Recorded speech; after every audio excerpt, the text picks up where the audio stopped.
commence tout d'abord avec João Cancelo, le latéral portugais qui a signé du côté de Manchester City en provenance de la Juventus Turin pour une somme de 65 millions d'euros. Alors comme vous le savez, Danilo a fait le chemin inverse. Donc des 65 millions d'euros, on peut retirer les 35 millions d'euros que la Juventus a payé pour Danilo. En tout cas, c'est une très bonne arrivée pour Manchester City. On poursuit ensuite avec Pedro Porro qui a signé également du côté de Manchester City pour 12 millions d'euros en provenance de Gérone. Un très jeune latéral droit espagnol qui va être probablement prêté dans la foulée dans un autre club du championnat espagnol. On a ensuite Scott Carson qui a signé du côté des Sky Blues pour devenir le troisième gardien. Il arrive en provenance de Derby County, alors il s'agit juste d'un prêt. C'est vrai que c'est un gardien avec beaucoup d'expérience, mais qui jouera vraisemblablement pas beaucoup de matchs. Un autre gardien qui signe dans un grand club d'Angleterre, il s'agit de Adrian, le gardien espagnol, ex de West Ham, qui a signé à Liverpool gratuitement. Comme vous le savez, Simon Mignolet est parti, du coup il leur fallait un deuxième gardien, histoire d'épauler Alisson Becker. Il s'agira d'Adrian. On poursuit avec Tottenham et Ryan Sessegnon qui a signé en provenance de Fulham pour 27 millions d'euros. C'est un très jeune joueur qui était pas mal demandé sur la scène européenne, donc très belle arrivée pour Tottenham. Un autre joueur qui a rejoint les Spurs, il s'agit de Giovanni Lo Celso, le joueur prêté du coup par le Betis Séville pour 16 millions d'euros, avec une option d'achat autour des 57 millions d'euros. On passe avec l'ennemi juré de Tottenham, c'est-à-dire Arsenal et plus précisément Kieran Tierney, joueur en provenance du Celtic Glasgow qui a signé contre une somme de 27 millions d'euros. C'est un très jeune latéral gauche, mais franchement avec beaucoup de projections. Et c'est possible que dans les prochaines années, s'il a un temps de jeu assez conséquent, il devienne une des références à ce poste-là en première ligue. Un transfert qui n'est pas passé inaperçu, c'est celui de David Luiz du côté d'Arsenal pour 8,7 millions d'euros. Il arrive en provenance de Chelsea. Donc c'est vrai que c'est assez rare qu'on voit des transferts entre ces deux équipes, puisque c'est pas forcément des équipes qui s'entendent très bien. Deux équipes de Londres. En tout cas, David Luiz était parti au bras de fer avec les Blues, et le voici maintenant dans la défense d'Arsenal. Un joueur qui a quitté Arsenal cette fois-ci, c'est Alex Iwobi qui a signé du côté de Everton pour une plutôt belle somme quand même pour les Gunners. Il s'agit de 30,4 millions d'euros, ce qui n'est pas négligeable. Un très bon joueur avec une grosse qualité de percussion. Everton a également recruté un latéral droit. Il s'agit de Djibril Sidibé, l'ex-joueur de l'AS Monaco, qui est tout de même juste en prêt. Un prêt payant tout de même de 2,5 millions d'euros plus une option d'achat à 14 millions d'euros. Sidibé a eu beaucoup de mal la saison dernière. C'est pas un joueur qui réussit à confirmer les attentes placées en lui. Donc on espère qu'avec ce transfert à Everton, il va montrer que c'est un très bon latéral droit. My country, we conquered the world.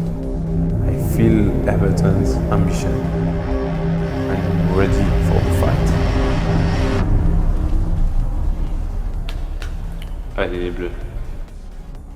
On a ensuite Fabian Delph qui a quitté Manchester City pour Everton contre une somme de 9,5 millions d'euros. C'est vrai qu'à Manchester City, il avait quand même été pas mal utilisé, pas forcément dans son poste de prédilection qui est milieu de terrain. En tout cas, Everton, il sera probablement un joueur très important. On a ensuite Dennis Pratt qui a signé du côté de Leicester en provenance de la Sampdoria pour 21 millions d'euros, ce qui est une somme assez conséquente pour un joueur qui n'a pas non plus encore fait vraiment parler de lui. Mais c'est vrai que c'est un très bon joueur belge avec une bonne qualité technique. Il s'imposera probablement du côté des Foxes. On passe ensuite avec le Suisse Albian Ayeti qui a signé en provenance du FC Bâle du côté de West Ham pour 8,7 millions d'euros. C'est un joueur très talentueux de la sélection helvète. Espérons qu'il dynamite le championnat anglais avec ses percussions. On poursuit avec Ismail Assar, le joueur de Rennes qui a signé à Watford pour 30 millions d'euros, voire 32 millions d'euros. C'est quand même une plutôt belle opération pour le Stade Rennais qui souhaitait vraiment cette somme-là pour Ismail Assar. C'est vrai que Watford souhaitait payer un petit peu moins. Au final, c'est les Français qui ont réussi à mieux négocier. Un autre joueur parti à Watford, mais cette fois-ci gratuitement, c'est Danny Welbeck en provenance d'Arsenal.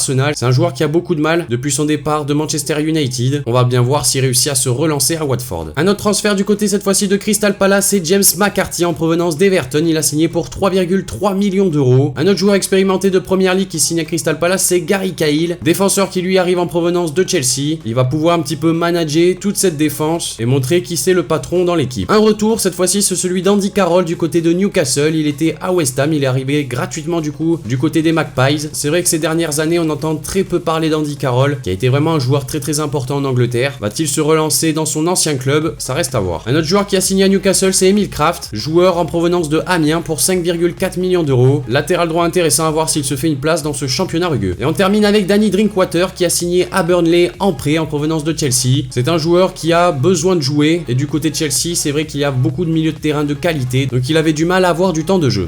Donc voilà les amis, cette vidéo concernant les différents transferts qui ont été faits lors de la fermeture du Mercato en Première Ligue est maintenant terminée. N'hésitez pas à me dire dans les commentaires ce que vous en avez pensé de cette vidéo là. Également, si vous souhaitez que je le fasse lors de la fermeture du marché des transferts dans les autres championnats, n'hésitez pas à me le dire dans les commentaires. Lâchez un like si la vidéo vous a plu, abonnez-vous si c'est pas déjà fait. Moi je vous dis à la prochaine pour une nouvelle vidéo, c'était Spanox. Allez, salut tout le monde.